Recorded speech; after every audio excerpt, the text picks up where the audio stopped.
Hello everyone, ये है micro economics की वीडियो नंबर 11 जिसमें हम 7th चैप्टर रेवेन्यू डिस्कस करने जा रहे हैं। तो सबसे पहले समझो कि रेवेन्यू शब्द का मतलब क्या है। तो रेवेन्यू क्या है?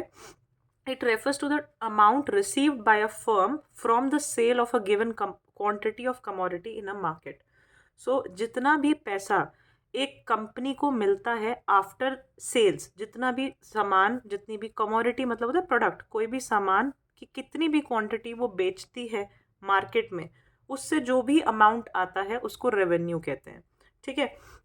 इसके बाद अगला है टोटल रेवेन्यू। टोटल रेवेन्यू बस सारी रेवेन्यूज का टोटल कर दो। ठीक है। तो मान लेते हैं, इसको समझने के लिए मैं आपको एक एग्जांपल बताती हूँ। जैसे आपने बोला, लेट्स से मेरी पेंसिल की शॉप है, मैं पेंसिल्स बेच रही हूँ। ठीक है। तो मैंने 10 पेंसिल बेची और एक पेंसिल की जो कॉस्ट है वो है 5 रुपये। ठीक है। 5 रुपीज़ की एक पेंसिल है, एक पेंसिल, और 10 पेंसिल मैंने बेची है। टोटल मेरी टोटल सेल्स 10 है। तो अगर मैं पूछूं कि मेरी रेवेन्यू कितनी है, तो आप क्या करोगे? 10 मल्टीप्लाइड बाई 5, जितनी क्वांटिटी बेची है मल्टीप्लाइड बाय पर प्राइस, उसका एक क्वांटिटी का प्राइस जो भी है वो मल्टीप्लाई कर दो। तो आप बोलोगे 10 × 5 50 जो है वो मेरी रेवेन्यू है। ठीक है। तो टोटल रेवेन्यू क्या हुई, इसका फॉर्मूला क्या हुआ? It is quantity into price, single unit का प्राइस है ये। तो it refers to the total receipts. Receipts मतलब जो भी आपको मिला है, रिसीव हुआ है, from the sales of a given quantity of a commodity. जितना भी आपने रिसीव किया है टोटल वैल्यू, उसको टोटल रेवेन्यू कहते हैं।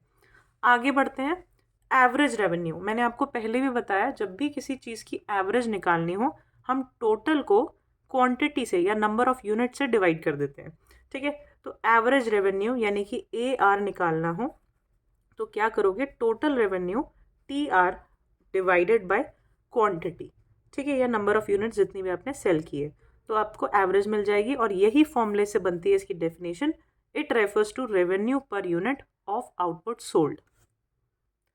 नेक्स्ट टॉपिक आता है मार्जिनल रेवेन्यू का। मार्जिनल रेवेन्यू, मार्जिनल शब्द शब्द जो है वो क्या है? दो चीज़ों के बीच का जो डिफरेंस होता है उसको मार्जिन कहते हैं। तो मार्जिनल रेवेन्यू निकालना है तो टोटल रेवेन्यू पहले वाला में से टोटल रेवेन्यू उससे पहले वाले को माइनस कर दो। यानी कि आपको अगर टोटल रेवेन्यू दिया है, लेट्स से यहाँ पे दिया है 20, यहाँ दिया है 30, फिर दिया है 50, इस तरह से टोटल रेवेन्यू दिया हुआ है। तो अगर आपको यहाँ पे मार्जिनल रेवेन्यू निकालना है तो आप क्या करोगे? लेट्स से इस वाले लेवल पे मार्जिनल रेवेन्यू निकालना है तो आप इसमें से जो करंट टोटल रेवेन्यू है उसमें से इसका पिछला वाला टोटल रेवेन्यू माइनस कर दोगे। 30 में से 20 माइनस होगा तो मार्जिनल रेवेन्यू आ जाएगा जो कि 10 आएगा। ठीक है। तो मार्जिनल रेवेन्यू का फॉर्मूला क्या बना? TRN, N मतलब ये पोजीशन बता रहा है, N मतलब सेकंड पोजीशन। ठीक है। ऐसे ही N-1 इसकी पिछली पोजीशन बता रहा है, पिछली वाली 2 में से, अगर ये सेकंड पोजीशन पे है तो 2 में से -1 कर दो, फर्स्ट पोजीशन। ठीक है। तो total revenue of N position minus total revenue of N-1 यानी पिछली वाली पोजीशन, तो वो आपको मार्जिनल रेवेन्यू दे देगा। नेक्स्ट एक और फॉर्मूला होता है मार्जिनल रेवेन्यू का, वो क्या है? Change in total revenue. अब चेंज का मतलब देखो, ये डेल्टा मतलब चेंज होता है, ये ट्राइंगल छोटा सा, तो इसको ये चेंज इन टोटल रेवेन्यू का मतलब यही है सेम, कि पिछले में से अभी में क्या डिफरेंस आया, क्या चेंज आया, तो यही सेम बात है।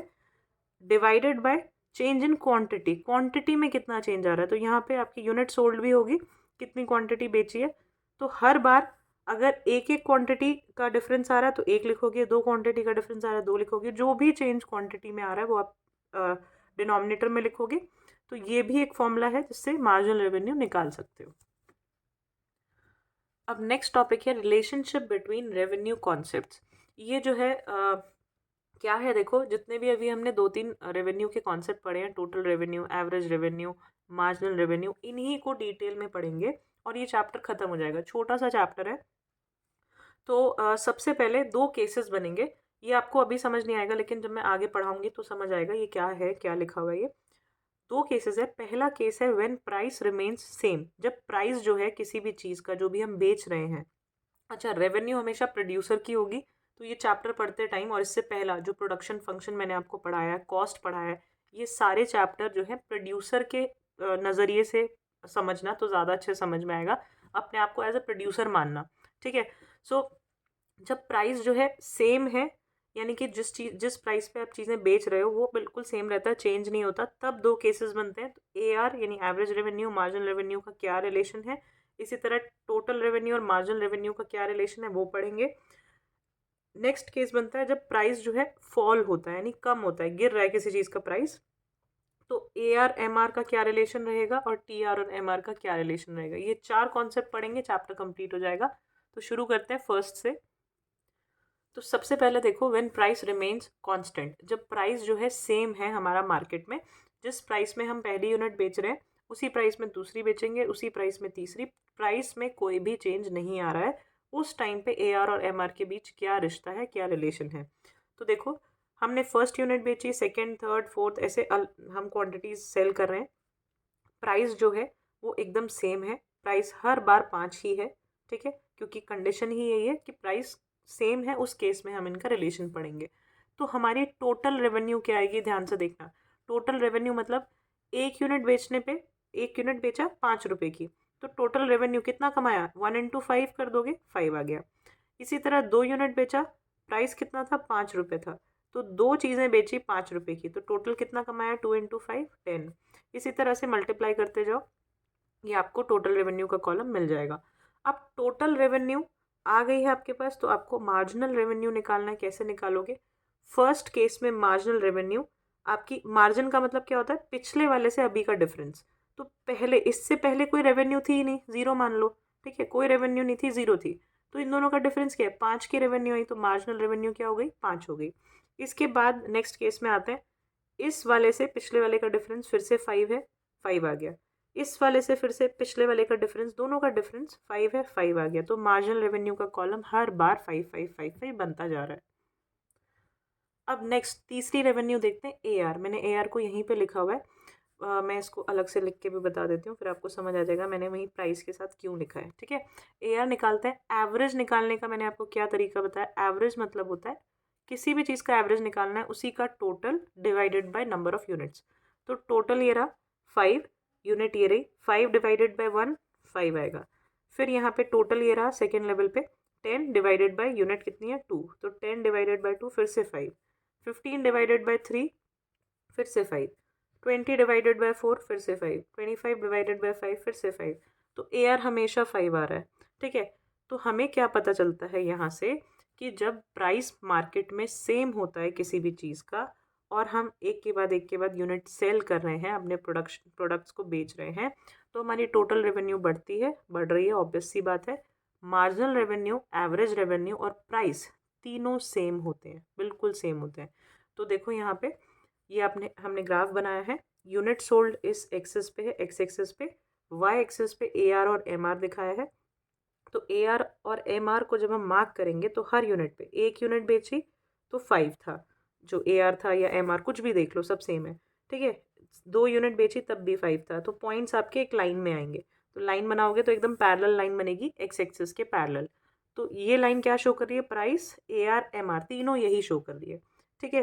तो जब प्राइस कांस्टेंट होता है, AR और MR का रिलेशन क्या है, AR और MR का रिलेशन है कि वो दोनों सेम होते हैं, पैरेलल टू एक्स एक्सिस होते हैं। अब हम पढ़ते हैं नेक्स्ट रिलेशन।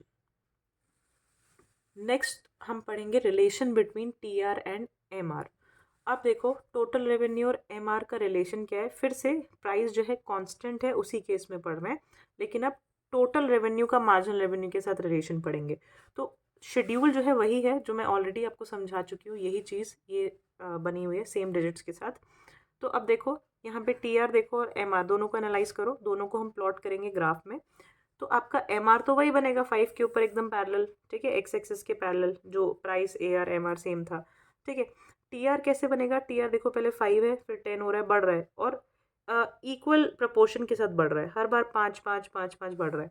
तो यहाँ जीरो से शुरू होगा, क्योंकि कभी ना कभी रेवेन्यू हमारी जीरो रही होगी, जब हम कुछ भी क्वांटिटी नहीं बेच रहे हैं तो टोटल रेवेन्यू जीरो होगी। तो ओरिजिन से जीरो से स्टार्ट होगा और एकदम एकदम यूनिटरी बढ़ेगा, ठीक है, इक्वल ग्रोथ होगी, स्ट्रेट अपवर्ड स्लोपिंग ग्राफ बनेगा टोटल रेवेन्यू का, राइट। तो अब हम इसको देखकर बता सकते हैं टोटल रेवेन्यू का और AR का, MR का क्या रिलेशन है।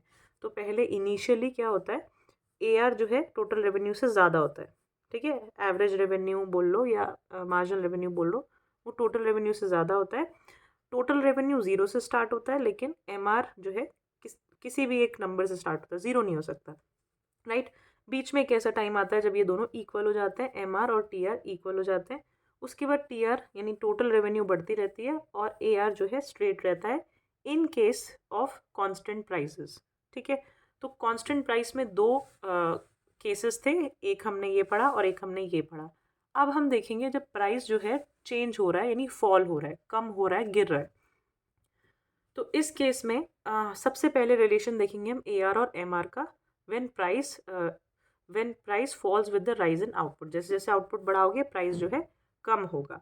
तो अब ध्यान से देखना, तो यहाँ पे देखो क्या हो रहा है, हम एक एक करके यूनिट्स को बढ़ा रहे हैं, यानी यूनिट्स बेच रहे हैं, एक एक यूनिट्स बढ़ रही है। अब यहाँ पे प्राइस जो है इनिशियली मान लेते हैं कि ज़्यादा था, उसके बाद कम हो रहा है और कम और कम और कम, हर यूनिट पे कम होता जा रहा है। तो सबसे पहले देखना मार्जिनल रेवेन्यू की मैं बात करती हूँ। मार्जिनल रेवेन्यू का मतलब क्या होता है, हर एक यूनिट पे क्या डिफरेंस, क्या मार्जिन आ रहा है हर एक यूनिट को बेचने पर। ठीक है, तो प्राइस जो है पहली यूनिट पे सबसे ज़्यादा था, तो मार्जिन सबसे ज़्यादा होगा। ठीक है, क्योंकि सबसे ज़्यादा प्राइस, एक यूनिट बेचा, सबसे ज़्यादा मार्जिन आपने कमाया। अब आगे बढ़ते हैं, जब हमने सेकेंड यूनिट बेची तो प्राइस थोड़ा मुझे कम करना पड़ा, लोअर करना पड़ा बेचने के लिए उसको। ठीक है, तो प्राइस कम किया तो मार्जिन कम हो जाएगा, राइट। इसी तरह प्राइस और कम होगा तो मार्जिन और कम हो जाएगा, 3 से 1 हो गया। प्राइस और कम होगा तो मार्जिन 0 भी हो सकता है। Margin means difference. अब इसको एक एग्जाम्पल से समझते हैं। मान लो आपने कोई यूनिट बनाई जो कि 100 रुपये की बनी। ठीक है, उसकी कॉस्ट ऑफ प्रोडक्शन 100 रुपीज़ थी। अब वो आप बेच रहे हो मार्केट में लेट्स से 200 रुपये की। ठीक है, प्राइस है ये, 200 जो है वो प्राइस है। 100 रुपये की आपकी कॉस्टिंग आई, 200 की आप बेच रहे हो, आपका मार्जिन कितना है यहाँ पे 100, 100 रुपये कमा रहे हो। अब आपको सेकेंड यूनिट उसकी बेचनी थी, तो आपको ये जो प्राइस है इसको कम करना पड़ा, लेट्स से इसको 150 कर दिया आपने, तो मार्जिन देखो कम हो गया ना। 100 रुपये तो आपको लगा था बनाने में, तो 50 रुपये ही इस बार मार्जिन आया। अब आपको अगली यूनिट बेचनी थी तो आपने और कम किया, तो आपने मान लो 100 कर दिया इसको, तो 100 रुपये ही बनने में लगे हैं और 100 रुपये में ही बेच दिया, तो मार्जिन कितना आया, 0 आया, कोई भी मार्जिन नहीं आया। तो मार्जिनल रेवेन्यू इसलिए 0 भी हो सकती है। ठीक है, इसी तरह और बेचना था, अब फालतू में पड़ा रहेगा वो माल तो वेस्ट होगा, तो अब और लोअर प्राइस करके बेचोगे। तो मान लो इसका प्राइस आपने कर दिया 60, तो 60 रुपीज़ आपको बनाने में फिर 100 रुपये लगे थे इसको। ठीक है, तो अब क्या होगा, नेगेटिव मार्जिन चला गया, माइनस में चला गया। तो यहाँ पे मेरा कहने का ये मतलब है कि मार्जिनल रेवेन्यू या कोई भी मार्जिन होता है ना, वो डिक्रीज होता है, 0 होता है और नेगेटिव में भी जा सकता है। ठीक है, तो मार्जिनल रेवेन्यू समझ आ गया होगा। जैसे जैसे हम यूनिट्स बढ़ाएंगे और प्राइस फॉल करेंगे, फॉल होगा, कम होगा या कम करेंगे, तो मार्जिनल रेवेन्यू जो है वो इनिशियली बढ़ी हुई होगी, फिर कम होगी, फिर कम होगी, फिर 0 भी होगी और नेगेटिव भी हो सकती है। अब आपके पास मार्जिनल रेवेन्यू है, तो यहाँ से आप टोटल रेवेन्यू निकाल लो। देखो, एक यूनिट बेची, 5 का मार्जिन आया। मार्जिन का मतलब क्या होता है, दोनों मार्जिन को प्लस कर दो, आपको टोटल रेवेन्यू मिल जाएगी। ठीक है, उल्टा रिवर्स कर रहे हैं, टोटल रेवेन्यू से जैसे मार्जिन रेवेन्यू निकालते थे, अब उल्टा कर रहे हैं। तो फर्स्ट वाला मार्जिन जितना होगा उतना ही टोटल रेवेन्यू होगा, सेम रहेगा। नेक्स्ट वाले में देखो, ये 5 पहले वाले में कमाया, दूसरे में 3 कमाया, तो टोटल रेवेन्यू कितनी हो गई, 5 + 3 8। फिर तीसरे लेवल पे 5, 3 और 1, टोटल कितना हो गया, 9, तीनों को प्लस कर दो, 9 आ गया। तो मार्जिनल रेवेन्यू को टोटल करोगे ना तो टोटल रेवेन्यू आ जाएगी। ठीक है, इसी तरह फिर दोबारा टोटल करो, तो अब 0 प्लस हो रहा है यानी कुछ भी नहीं, तो 9 ही रहेगा। फिर दोबारा इन सबको प्लस करो तो माइनस, नेगेटिव चला गया तो अब माइनस हो जाएगा, तो 5 हो जाएगा। तो देखो टोटल रेवेन्यू के साथ क्या हो रहा है, सबसे पहले रेवेन्यू बढ़ी हुई है अच्छी खासी, और बढ़ी, फिर कांस्टेंट हो गई। ठीक है, और फिर कम हो गई। जब 0 है मार्जिनल रेवेन्यू, उस टाइम पे टोटल रेवेन्यू कांस्टेंट हो गई। जब मार्जिनल रेवेन्यू नेगेटिव हो रही है, उस टाइम पे टोटल रेवेन्यू कम होने लगी, घटने लगी, डिक्लाइन करने लगी। ठीक है, अब टोटल रेवेन्यू भी आ गया, तो यहाँ से आप एवरेज भी निकाल सकते हो। Total divided by number of units, divide करते जाओ, आपको एवरेज का कॉलम मिल जाएगा। अब रिलेशनशिप किसके बीच में पढ़ना है, एवरेज रेवेन्यू और मार्जिनल रेवेन्यू के बीच। तो AR और MR का कर्व बनाओ। देखो कैसे कैसे बनेगा, आप ध्यान से देखोगे तो AR भी 5 से स्टार्ट हो रहा है और MR भी 5 से स्टार्ट हो रहा है। AR जो है 5 से कम होता जा रहा है, कम होता जा रहा है और 1 तक जा रहा है। MR भी कम हो रहा है लेकिन बहुत तेज़ी के साथ, 0 हो रहा है फिर नेगेटिव भी जा रहा है। तो MR को तेज़ी से कम करोगे यानी कि इसका जो डिक्लाइनिंग रेट होगा वो बहुत ज़्यादा होगा, ये 0 को भी टच करेगा और नेगेटिव एक्सिस में भी पहुंच जाएगा, ठीक है। लेकिन AR जो है एवरेज जो है वो इतनी तेज़ी से नहीं नीचे जाएगा, वो पॉजिटिव एक्सिस में ही रहेगा, ना तो 0 होगा ना नेगेटिव होगा, ठीक है। तो अब आप इसके बीच का रिलेशन समझा सकते हो, कुछ 3 पॉइंट्स बनेंगे गिनती के। पहला पॉइंट, ये दोनों सेम पॉइंट से स्टार्ट होते हैं। नेक्स्ट पॉइंट, MR का डिक्लाइनिंग रेट ज़्यादा होता है AR से। MR जो है 0 को भी टच करता है, AR 0 कभी नहीं होगा। MR नेगेटिव भी होता है, AR कभी भी नेगेटिव नहीं होगा, ठीक है। ये रिलेशन है। अब लास्ट रिलेशन पढ़ते हैं इस चैप्टर का। ये है relation between TR and MR। TR और MR जो है ये आपको फिर से मैंने टेबल वही सेम टेबल बनाई है, तो ये हम बनाना सीख ही चुके हैं। अगर आपको TR और MR का रिलेशन बताना है तो ग्राफ भी TR और MR का ही बनाना है। तो TR पकड़ो और MR पकड़ो और इनको देखो कैसे डिजिट्स जा रहे हैं, वैसा ही ग्राफ बना दो। तो TR में देखो सबसे पहले 5 से शुरू हो रहा है और ये 0 से भी शुरू कर सकते हो। जब कोई भी यूनिट नहीं थी ना, कोई भी प्रोडक्शन नहीं हो रही थी, तो 0 रेवेन्यू थी, हम नहीं कमा रहे थे कुछ भी, ठीक है। तो 5 फिर 8 बढ़ रहा है, फिर बढ़ रहा है, फिर कांस्टेंट हो रहा है, फिर कम हो रहा है। तो TR का ग्राफ देखो 0 से शुरू हुआ, बढ़ा, फिर बढ़ा, कांस्टेंट हुआ एक जगह और फिर डाउनफॉल आ गया, ठीक है। इसी तरह MR का कर्व देखो, 5 से स्टार्ट होगा, यानी 5 से यहाँ कहीं 5 से शुरू होगा, बीच में किसी नंबर से कम होगा और कम, 0, तो कम कम कम, 0 पे टच हुआ एंड देन नेगेटिव, फिर माइनस हो गया। अब ध्यान से आपको ये देखना है कि जब आप ये रिलेशन समझाओगे तो आपको जिस लेवल पे TR मैक्सिमम पहुंचाना है, जिस लेवल पे TR मैक्सिमम होगा, कांस्टेंट होगा, पीक पे होगा, कुछ भी वर्ड यूज़ कर सकते हो, TR जब मैक्सिमम होगा उस टाइम पे ही MR 0 करना है। तो TR जब मैक्सिमम है उसी टाइम पे आपको MR को 0 करना है, ठीक है। इसी तरह जब MR जो है नेगेटिव जाएगा तब TR डिक्लाइन करने लगेगा, नीचे जाने लगेगा, गिरने लगेगा। उसी टाइम इसको आगे नहीं बढ़ाना, इसको गिरा देना है, राइट। तो ये चीज़ें ध्यान रखनी है। और कैसे आप पॉइंट लिखोगे, जब TR तेज़ी से बढ़ रहा होता है, इंक्रीजिंग रेट से ग्रो कर रहा होता है, तो MR डाउनवर्ड स्लोपिंग होता है, गिर रहा होता है, कम हो रहा होता है। जब TR अपनी पीक पे पहुंच जाता है तो MR 0 हो जाता है। जब TR डिक्लाइन करने लगता है तो MR नेगेटिव हो जाता है। ये इनके बीच का रिलेशन है। अच्छा, इसमें और आगे आने वाले कुछ चैप्टर्स में न्यूमेरिकल्स हैं। न्यूमेरिकल से रिलेटेड मैं सारी वीडियोस अलग से बनाऊंगी, ये सिर्फ मैं आपको कॉन्सेप्ट समझा रही हूँ। न्यूमेरिकल अलग से पढ़ेंगे, आपको ज़्यादा अच्छे से समझ में आएगा। वो डेडिकेटेड वीडियोस होंगी न्यूमेरिकल के लिए ही। बस मेरी एक छोटी सी रिक्वेस्ट है, अगर आपको मेरे पढ़ाने का स्टाइल अच्छा लगता है, समझ में आ रहा है, तो प्लीज़ सब्सक्राइब ज़रूर किया करो, लाइक किया करो और लोगों को शेयर करो। मुझे बहुत अच्छा लगता है लाइक्स वगैरह जब ज़्यादा आते हैं वीडियोस पे या सब्सक्राइबर्स बढ़ते हैं। Thank you.